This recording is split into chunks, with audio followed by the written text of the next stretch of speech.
Recording by Moira Fogarty. The Art of War by Sun Tzu. Translated by Lionel Giles. Part 1. Laying Plans. Sun Tzu said, "The art of war is of vital importance to the state. It is a matter of life and death, a road either to safety or to ruin. Hence it is a subject of inquiry which can on no account be neglected.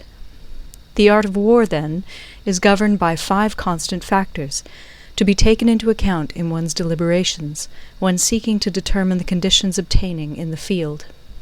These are 1. The moral law, 2. Heaven, 3. Earth, 4. The commander, 5. Method and discipline. The moral law causes the people to be in complete accord with their ruler, so that they will follow him regardless of their lives, undismayed by any danger. Heaven signifies night and day, cold and heat, times and seasons. Earth comprises distances, great and small, danger and security, open ground and narrow passes, the chances of life and death. The commander stands for the virtues of wisdom, sincerity, benevolence, courage, and strictness. By method and discipline are to be understood the marshalling of the army in its proper subdivisions, the graduations of rank among the officers, the maintenance of roads by which supplies may reach the army, and the control of military expenditure. These 5 heads should be familiar to every general. He who knows them will be victorious. He who knows them not will fail. Therefore, in your deliberations, when seeking to determine the military conditions, let them be made the basis of a comparison in this wise. 1. Which of the 2 sovereigns is imbued with the moral law?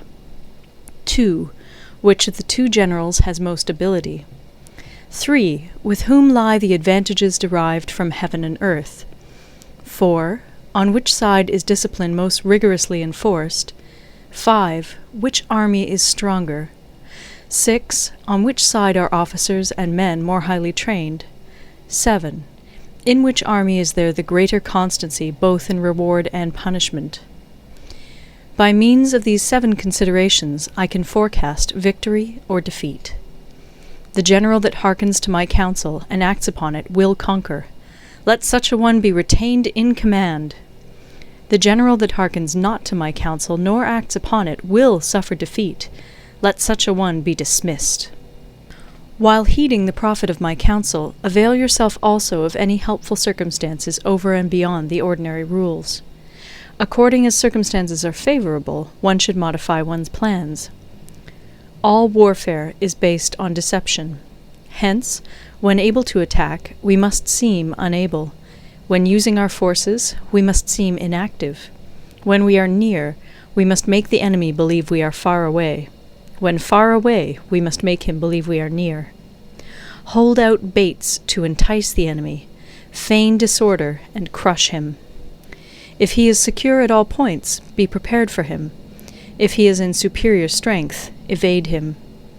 If your opponent is of choleric temper, seek to irritate him. Pretend to be weak, that he may grow arrogant. If he is taking his ease, give him no rest. If his forces are united, separate them. Attack him where he is unprepared. Appear where you are not expected. These military devices, leading to victory, must not be divulged beforehand. Now the general who wins a battle makes many calculations in his temple ere the battle is fought. The general who loses a battle makes but few calculations beforehand. Thus do many calculations lead to victory, and few calculations to defeat. How much more no calculation at all? It is by attention to this point that I can foresee who is likely to win or lose. End of Part 1. Part 2. Waging War. Sun Tzu said, "In the operations of war, where there are in the field 1,000 swift chariots, as many heavy chariots, and 100,000 mail-clad soldiers, with provisions enough to carry them 1,000 li, the expenditure at home and at the front, including entertainment of guests, small items such as glue and paint, and sums spent on chariots and armour, will reach the total of 1,000 ounces of silver per day. Such is the cost of raising an army of 100,000 men. When you engage in actual fighting, if victory is long in coming, then men's weapons will grow dull and their ardor will be damped. If you lay siege to a town, you will exhaust your strength. Again, if the campaign is protracted, the resources of the state will not be equal to the strain. Now, when your weapons are dulled, your ardor damped, your strength exhausted, and your treasure spent, other chieftains will spring up to take advantage of your extremity. Then no man, however wise, will be able to avert the consequences that must ensue. Thus, though we have heard of stupid haste in war, cleverness has never been seen associated with long delays. There is no instance of a country having benefited from prolonged warfare. It is only one who is thoroughly acquainted with the evils of war that can thoroughly understand the profitable way of carrying it on. The skilful soldier does not raise a second levy.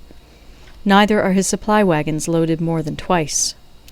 Bring war material with you from home, but forage on the enemy. Thus the army will have food enough for its needs.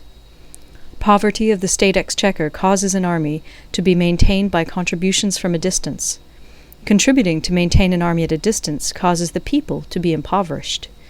On the other hand, the proximity of an army causes prices to go up, and high prices cause the people's substance to be drained away. When their substance is drained away, the peasantry will be afflicted by heavy exactions. With this loss of substance and exhaustion of strength, the homes of the people will be stripped bare, and 3/10 of their income will be dissipated, while government expenses for broken chariots, worn-out horses, breastplates and helmets, bows and arrows, spears and shields, protective mantles, draft oxen, and heavy wagons will amount to 4/10 of its total revenue. Hence, a wise general makes a point of foraging on the enemy. 1 cartload of the enemy's provisions is equivalent to 20 of one's own, and likewise a single picul of his provender is equivalent to 20 from one's own store. Now, in order to kill the enemy, our men must be roused to anger. That there may be advantage from defeating the enemy, they must have their rewards. Therefore, in chariot fighting, when 10 or more chariots have been taken, those should be rewarded who took the first. Our own flags should be substituted for those of the enemy, and their chariots mingled and used in conjunction with ours. The captured soldiers should be kindly treated and kept. This is called using the conquered foe to augment one's own strength. In war, then, let your great object be victory, not lengthy campaigns. Thus it may be known that the leader of armies is the arbiter of the people's fate, the man on whom it depends whether the nation shall be in peace or in peril. End of Part 2. Recorded in Toronto, Ontario by Moira Fogarty, October 2006.